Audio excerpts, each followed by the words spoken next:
আসসালামু আলাইকুম। গত ভিডিওতে আমরা দেখিয়েছিলাম ফোরে রিভার্সিং ভালভ আসলে কিভাবে কাজ করে, কিন্তু এই ভিডিওতে আমি আপনাদের দেখাবো আমার সাথে যেই এয়ার কুল চিলারটি রয়েছে এই চিলারে আসলে কিভাবে মেকানিক্যাল কানেকশনটি হয়েছে বা কিভাবে পাইপগুলো কানেক্ট হয়েছে, কুলিং হওয়ার সময় আসলে কোন পাইপটি কাজ করে আর হিটিং হওয়ার সময় আসলে কোন পাইপটি কাজ করে, সেই জিনিসটা আজকে আমি আপনাদের প্র্যাকটিক্যালে দেখাবো। আমরা জানি যে কম্প্রেসর থেকে ডিসচার্জ লাইন দ্বারা রেফ্রিজারেন্ট ডিসচার্জ হয়ে ফোরে রিভার্সিং ভালভে আসছে। যখন আমরা কুলিং মোডে চালাবো তখন হচ্ছে আমাদের ফোরে রিভার্সিং ভালভটি বন্ধ থাকবে, তখন আমাদের ডিসচার্জ হয়ে সরাসরি হচ্ছে ডান পাশে যে পাইপটি দেখতে পাচ্ছেন এটার মাধ্যমে কন্ডেন্সারে গ্যাসটি হচ্ছে প্রেরণ হবে এবং কন্ডেন্সারের কাজ শেষে ক্যাপিলারি ডিস্ট্রিবিউশনের মাধ্যমে আমার এই পাইপের মাধ্যমে এক্সপানশন বাল্ব হয়ে সরাসরি আমার ইভাপোরেটরে গ্যাসটা চলে গেছে এবং ইভাপোরেটর থেকে হচ্ছে ডিসচার্জ হয়ে এই পাইপের মাধ্যমে ফোরে রিভার্সিং ভালভে এবং ফোরে রিভার্সিং ভালভ থেকে হচ্ছে মাঝের এই পাইপটি ধারা হচ্ছে আমার অ্যাকুমুলেটরে গ্যাসটি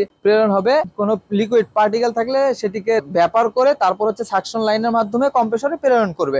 যখন আপনি কুলিং মোডে চালাবেন তখন হচ্ছে এইভাবে সাইকেলটি সম্পূর্ণ হবে। যখন আমি হিট পাম্প হিসেবে চালাবো বা হিটিং এ চালাবো তখন আমার গ্যাসটা সম্পূর্ণরূপে রিভার্স হয়ে যাবে, সেটা আমরা জানি। রিভার্সটা কিভাবে হবে সেই বিষয়টা দেখাই। ফোরে রিভার্সিং ভালভের যে ইলেকট্রিক্যাল সলিনয়েড ভালভটি আছে এটিতে পাওয়ার আসবে এবং পাওয়ার আসার সাথে সাথে আমার এখানে যে ভালভটি আছে এটি হচ্ছে রিভার্স হয়ে যাবে এবং পাইপগুলো সম্পূর্ণরূপে উল্টে যাবে। তাহলে কম্প্রেসরের যে ডিসচার্জ লাইনটা আছে এই ডিসচার্জ লাইন দিয়ে সরাসরি আবার ফোরে রিভার্সিং ভালভে আসবে। আমাদের কুলিং অনলির সময় ছিল হচ্ছে এই পাইপে দ্বারা হচ্ছে ফোরে রিভার্সিং ভালভ থেকে ডিসচার্জ হয়েছিল।